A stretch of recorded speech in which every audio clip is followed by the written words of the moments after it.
Alright, y'all, welcome back. It's day 5 of my personal 30-day eat at home challenge. And look what we're having. So, yesterday we made some meatloaf. And I used the leftover meatloaf to make some freaking lasagna. It looks bomb.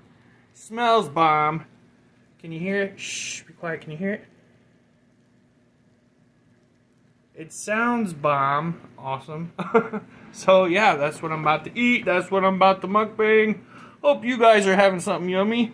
And until next time, always remember, be happy, be healthy, and go enjoy making some yummy food at home, folks. See you later.